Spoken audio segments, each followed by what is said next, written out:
Hey everyone, welcome to Jen's Joyful Kitchen. I'm here today to show you some really great recipes that you can do at home in a matter of moments. Today we're going to talk about tips, tools, and tasty recipes involving popcorn. Popcorn is one of my favorite snacks.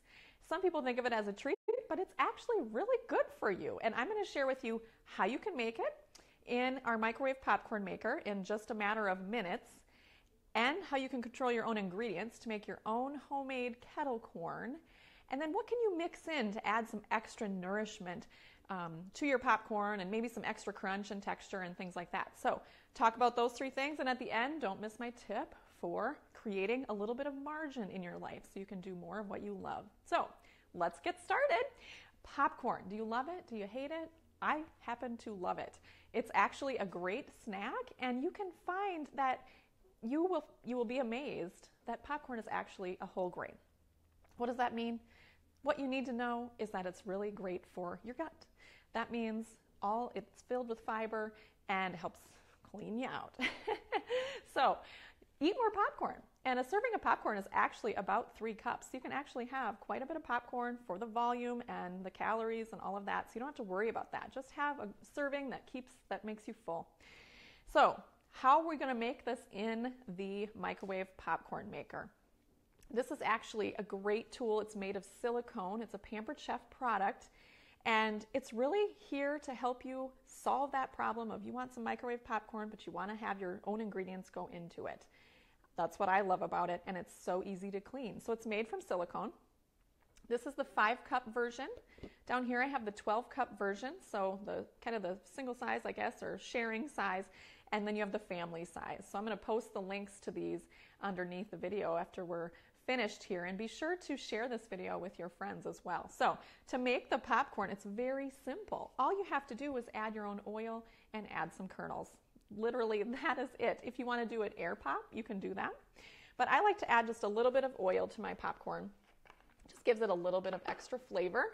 So about a tablespoon into the bottom of the silicone microwave popcorn maker. And this is easy cleanup as well. All you have to do is throw this in the dishwasher. Super easy, right? Not all popcorn makers are that easy. And let me see if I can show you, but I already have the oil in here, but this does collapse. I don't know if I can do this with the oil in here, but you can see that it actually just collapses and folds down, so that makes for easy storage. No one likes these giant things that they have to store, right? We're all kind of simplifying. I like that too. So I've got my oil in here, and then I'm just going to add my own popcorn kernels. And this actually pops out. This is kind of like a measuring cup for you. So you just actually fill this up with your popcorn kernels, pour those in to the bottom. And if you wanted to add any salt, you could. I do like to do that. I'm just going to add about a 1/4 teaspoon of salt to go over the top. You can always add it at the end as well, but you don't need to if you don't want to. I just like to add it. So now you can see I've got my popcorn kernels in there. They're all sliding down with the oil. And just going to make sure they're flat there against. I'm going to put the top on. The whole thing is made of silicone, so you just have to push it around the edges there. And I'm just going to pop this in the microwave. While this is cooking for about 3 minutes or 2.5 minutes, I'm going to tell you about this recipe I made. So just one moment, I'm going to pop this in the microwave.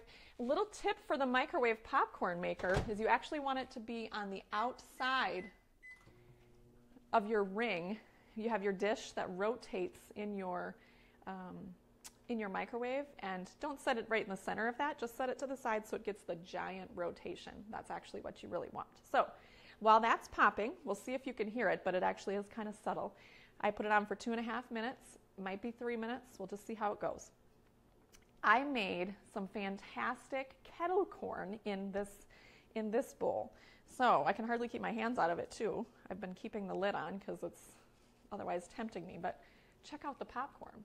How do you make your own homemade kettle corn? It's actually only 4 ingredients. 3 tablespoons of oil, 2 of these containers, the little measuring cups, so that's about a 1/2 cup of popcorn kernels, and then 2 tablespoons of sugar and a 1/2 teaspoon of salt. That's it. You don't have to buy it anymore. You can make it yourself. And because you put all of those ingredients, those 4 ingredients together at the bottom of the popcorn maker, the popcorn cooks and takes on the flavor. So every bite is sweet and salty at the same time. It's so good. I love it. All right, so remember, it's just 3 tablespoons of oil, half a cup of popcorn kernels, 2 tablespoons of sugar, and a half a teaspoon of salt, and you have this great popcorn. What we love to do with popcorn, sometimes, you have those days where you maybe got together with family, or maybe you went out to a restaurant for lunch, and it was maybe a bigger meal, because restaurant portion sizes can be a little bit bigger. You come home, and you're just not feeling like you're super hungry, but maybe the kids are a little hungry. Or that's one way that we tend to use popcorn in my house. But the other way is, like, if we're having family game night, just pop up some popcorn, make some smoothies, and you have a delicious treat. So smoothies and popcorn are kind of 2 fun foods that we like to have in our house, both for game nights and also for kind of just a lighter supper meal. And then just some cheese and crackers, and you have kind of this nice snacky meal. But this is delicious, kettle corn. Now, if you wanted to add in a little bit of extra nourishment to your popcorn, so maybe you want a little bit more fruit, maybe you want a little more protein, maybe you want a little more fun, you can do that. Add some nuts into your popcorn. Add some dried fruit. These are dried blueberries, so you could do cranberries, blueberries, raisins, whatever you wanted to do. To make it a little more fun, I like to actually melt my little bit of almond bark. This is my little silicone prep bowl. You can put it right in the microwave. And then you just drizzle it over the top once it's melted, 30 seconds in the microwave or so. So then you have some fun you can add to it, but you could add a little bit of, the chocolate candies and things like that. It's already done and looks and smells delicious. So you saw I put those kernels in there. There's going to be a little bit of a steam. Steam is going to come pouring out. Oh yes, looks delicious. Look at that. All popped up. And not burned. I feel like Mr. Food because I feel like I want to say, it's so good. Because it is. Anyway, so popcorn, use it as a snack, use it as a lighter supper or evening meal, pair that with a smoothie, serve it with some cheese and crackers as well, add in some mix-ins like your dried fruit and nuts to add a little bit more of a boost in texture, flavor, and also nutrition. And you have yourself some fantastic popcorn that you can control your own ingredients. You can make it because you don't have to feel bad about it at all. You shouldn't feel bad about food in general, but popcorn's a great food to be eating more of.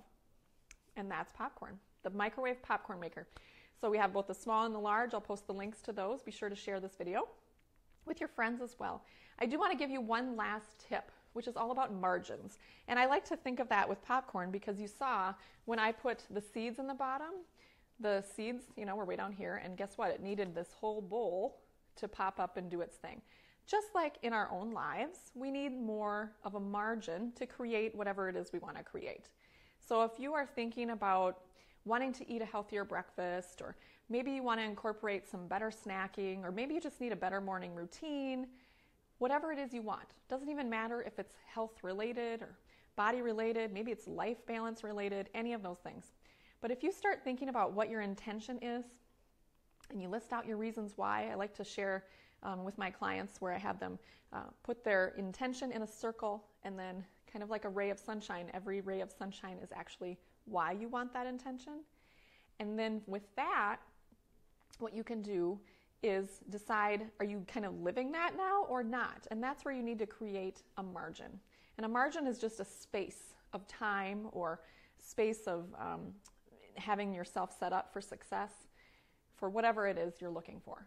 So creating that margin, you need to have a margin in your life, just like in a book. If the words were written off the page, it'd be really hard to read because it'd just be so packed, right? You need that white space around for the margins, and we need that white space in our life too. So there's your tip. Try to make room for some margins in your day to take care of yourself. Eat some popcorn maybe while you're in that margin. And I hope you have a joy-filled week. Thanks for watching Jen's Joyful Kitchen, and until next week, we'll see you next time.